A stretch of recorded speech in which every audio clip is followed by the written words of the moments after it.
매출과 수익이 안 나와 폐점을 시켜달라고 하는데 점포를 유지하게 시키면서 인건비, 임대료, 전기료, 관리비는 그대로 부담하게 하고 결국 가장 큰 피해는 점주님들이 보고 있습니다. 안녕하세요. 저는 편의점업계에 재직 중인 편선생이라고 합니다. 편의점 창업을 희망하시는 예비 점주님들과 기존 점주님들께 도움이 되고자 영상을 만들어 보았습니다. 오늘은 정말 편의점 업계 역사에 길이 남을 대형 뉴스입니다. 국내 편의점 양대 산맥이죠. GS와 CU, CU와 GS의 왕좌 싸움, 드디어 승부가 갈렸다는 소식입니다. 현재까지 CU가 점포수 영업이익 부분에서 1위, GS가 매출 부분에서 1위를 달리며 서로 업계 1위라고 주장하고 있었는데요. CU가 사상 처음으로 매출 부분에서 GS를 제치고 점포수, 영업이익, 매출 부분에서 3관왕에 오르는 사건이 발생했습니다. 이건 단순한 순위 바뀜이 아니라 편의점 업계 판도 자체가 바뀌는 사건입니다. 자, 그럼 CU는 어떻게 왕좌를 차지했는지, GS는 왜 밀려났는지, 그리고 이 때문에 심각한 부작용이 생겼다고 하는데 누가 피해를 보고 있는지 낱낱이 풀어보도록 하겠습니다.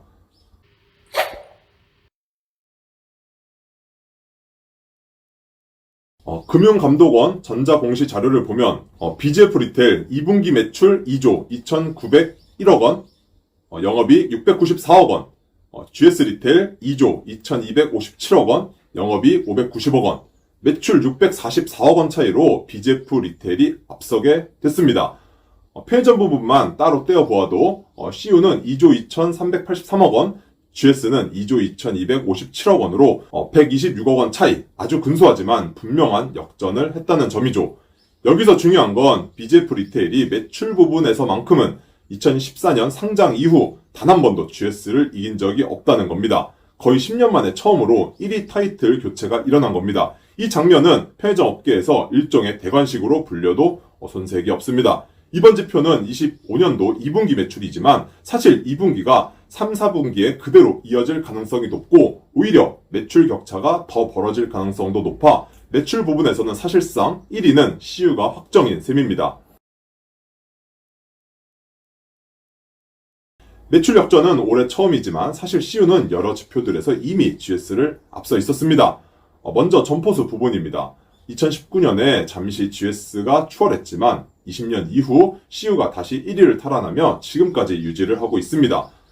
2024년 말 기준 CU가 18,458개, GS가 18,112개, 작년 말 기준으로 346개 점포수 차이를 보였지만 현재 기준으로 GS는 점포수가 18,000개대에서 17,000개대로 떨어지면서 더 이상의 순증이 멈추고 감소를 하게 됩니다. 그래서 약 700개 점포수 차이를 벌리며 점포수 부분에서 CU가 압도적인 1위를 차지하고 있습니다. 두 번째는 영업이익입니다. 2022년부터 CU가 GS를 제치고 선두에 나서게 됩니다. 점포수, 영업이익 모두 우위를 점한 뒤 올해 매출까지 넘어서면서 사실상 3관왕을 달성하게 됩니다. 공식적으로 브랜드 파워를 판단하는 기준이 매출 1위, 점포수 1위, 영업이익 1위인데 CU가 이 세 가지 모두 가져가게 된 거죠. CU는 매출 성장률에서 압도적인 모습을 보여주고 있는데요. 24년 대비 25년 상반기 매출 성장률을 살펴보면 CU는 3.6% 성장을 했고 GS는 1.8% 성장을 하게 됩니다. 2분기만 놓고 보면 CU는 4% 성장을 했고 GS는 1.5%의 성장률을 보여주고 있습니다. 증감률만 보면 2배 이상 차이가 나며 추세적으로도 격차가 더 확대될 것으로 예상이 되고 있습니다. 영업이익도 전년 대비 마이너스이긴 하지만 GS보다는 적은 감소를 보이고 있습니다. 여기엔 상품의 힘도 한몫을 했는데요. 코로나 이후부터 CU가 날개를 달기 시작합니다. 2020년 곰표 밀맥주 3년간 6천만 캔 판매, 2022년 연새우유 생크림빵 연매출 1,000억 원대, 작년에는 생레몬 하이볼과 흑백 요리사 상품들, 현재는 피스-1 하이볼과 같은 신상품들이 대박을 치면서 매년 꾸준하게 히트 상품들을 출시하고 있습니다. 사실 GS도 CU 못지않게 대박 상품들이 많았지만 한 끗 차이로 CU가 마케팅이나 젊은 트렌디함이 10대에서 20대 소비층을 더 사로잡으면서 CU 가면 뭔가 새롭다라는 이미지를 굳히게 되었습니다.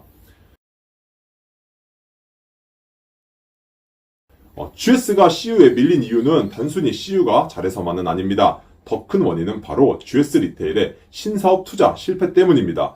2024년 상반기 지분법 손실은 345억 원으로 집계됐습니다. 이는 전년 동기 대비 141억 원 증가한 수치입니다. 그럼 어떤 투자들이 발목을 잡았을까요? 대표적인 사례를 살펴보면 아주 심각한 상황인데요. 메란티 펀드에서 약 300억 원 손실 발생, 요기요 인수 후 장부가액 3,017억 원이었지만 가치가 434억 원까지 떨어져 약 마이너스 85% 폭락. 어바웃팻은 현재 완전 자본 잠식 상태. 쿠켓 매년 수십억 원 영업 손실이 계속 누적. 이처럼 잇따른 투자 실패가 본업인 편의점 사업의 경쟁력에도 영향을 주고 있습니다. 허성 대표는 내실 경영을 강조했지만 어느 하나 개선되지 못하면서 2분기 실적에서 CU에 밀리는 결과를 낳았습니다. 점주님들 입장에서 보면 본사가 괜히 여기저기 투자하다 보니 정작 편의점에서는 지원을 안 해주는 거 아니야? 라는 불만이 나올 수밖에 없는 상황입니다. 현재도 방향이 긍정적으로 해서 1위를 탈환할 생각은 없고 점포의 발주장려금 상품들 푸시와 돈이 많이 드는 출점을 막으면서 일단 수익성을 위주로 운영을 해나가겠다는 방향을 유지하고 있습니다. 프랜차이즈 편의점 업계에서 가장 중요하게 생각하는 건 점포수입니다. 점포수가 곧 경쟁력이고 브랜드 파워라고 보기 때문에 그동안 쉬지 않고 엄청난 속도로 신규 출점을 해왔습니다. 재작년까지만 해도 업계 1, 2위인 CU와 GS는 매년 700개에서 1000개 점포를 순증하면서 엄청난 점포수 성장을 이어갔습니다. 하지만 여기에서 엄청난 부작용이 발생하고 있습니다. 올해는 양보다 질을 중시하는 흐름이 생기면서 마구잡이 출점이 막혔습니다. 그 결과 과거에 무리해서 낸 점포들이 지금은 저매출 점포가 되었고 자연스레 폐점 압력에 몰리게 된 겁니다. 그런데 문제는 CU 본사가 점포수 1위를 유지하려는 심리적 압박 때문에 그리고 압도적인 점포수 1위를 만들고 싶은 욕심 때문에 폐점을 쉽게 허락하지 않는다는 겁니다. 다시 말해 점주님들이 적자가 나도 점포를 억지로 유지하게 만들고 원하는 날짜에 폐점을 안 시켜주며 점주님들과 직원들이 그 부담을 떠안게 되는 상황을 만들고 있습니다. 이건 단순히 한 점포의 문제가 아니라 전체 효율성 저하, 가맹점 신뢰 하락, 브랜드 가치 훼손으로 이어질 수 있습니다. 세븐일레븐은 작년에만 1000개 이상의 점포를 줄였고 올해에도 본부임차 타임만 700개 점포를 줄일 계획이며 이마트24도 같은 해 500개 점포를 축소했습니다. GS조차 출점을 하지 못하고 폐점 숫자가 많아지면서 점포수 감소가 이어지고 있는데요. 현재까지 순증은커녕 약 100개 점포가 줄어들게 되면서 편의점 브랜드들 중 CU만이 오로지 순증을 하고 있는 브랜드로 남게 됩니다. 아까 말씀드렸지만 여기에는 엄청난 반전이 숨어 있습니다. CU는 압도적인 1위에 몰두하다 보니 적자 점포를 정리하지 못하고 있는 상황입니다. 즉 폐점을 시켜주지 않는 거죠. GS도 폐점을 최대한 틀어막고 있지만 CU가 조금 더 심한 상황인 것 같습니다. 계약 만료가 되었는데 폐점을 시켜주지 않고 매출과 수익이 안 나와 폐점을 시켜달라고 하는데 점포를 유지하게 시키면서 인건비, 임대료, 전기료, 관리비는 그대로 부담하게 하고 결국 가장 큰 피해는 점주님들이 보고 있습니다. 폐점을 해드리고 싶어도 못 해드리는 직원들도 당연히 점주님들만큼은 아니지만 피해를 보고 있습니다. 몸빵은 직원들이 하고 피해는 점주님들이 보면서 본사는 점포수 압도적인 1위라는 숫자만 지키고 있는 셈입니다. 편의점 업계는 지금 재편기에 들어섰습니다. 이제는 단순히 점포수를 늘리는 전략이 아니라 양보다 질로 승부하는 시대로 바뀌고 있습니다. 세븐일레븐과 이마트24가 점포를 줄이며 효율 경영을 강화하는 것도 같은 맥락입니다. 앞으로는 우량 입지 선점과 2개 점포를 1개로 통합하는 상권 통합을 통해 수익성 극대화가 계속해서 핵심 키워드가 될 겁니다. 또한 PB 상품 강화, 건강식품과 같은 새로운 먹거리 발굴 경쟁이 더욱 치열해질 전망입니다. 특히 1인 가구, 고령층 증가, 배달 서비스 확대, 무인 점포 등 소비 패턴 변화도 업계 판도를 바꾸고 있습니다. 결국 누가 더 많은 점포를 가졌냐 보다 누가 더 돈 잘 버는 점포망을 구축하느냐가 중요해질 겁니다. CU가 이번 매출 1위를 계기로 새로운 왕좌를 굳힐 수 있을지 아니면 GS가 반격에 나설지는 아직 모릅니다. 아직까지는 GS가 한 발 빼면서 25년도에는 CU의 압도적인 승리가 예상이 되고 있고 다만 확실한 건 편의점 업계는 앞으로도 더 치열하고 더 빠르게 변화할 것이라는 점입니다. 오늘은 CU가 사상 처음으로 GS를 제치고 매출 1위에 오른 소식을 다뤄보았습니다. 현재 압도적인 점포수 격차가 결국 CU가 매출 1위를 달성하는 데 가장 큰 도움이 되었다고 생각합니다. GS가 25년도에 점포수 경쟁을 포기하면서 자연스럽게 CU가 매출, 영업이익, 점포수 부분에서 3관왕을 차지하게 되었는데 사실 GS도 이렇게 될 줄 알고 있었지만 내부 사정상 출점을 더 이상 할 수 없는 상황이 되며 방법이 없었을 겁니다. 쉽게 1위 자리를 내어준 GS를 보면서 왜 GS가 이렇게 할 수밖에 없었을까? 이렇게 되면 또 어떤 혜택이 줄어들 수 있을까를 생각해 보았습니다. 실제로도 각종 지원들이 점점 줄어들고 있는 건 팩트입니다.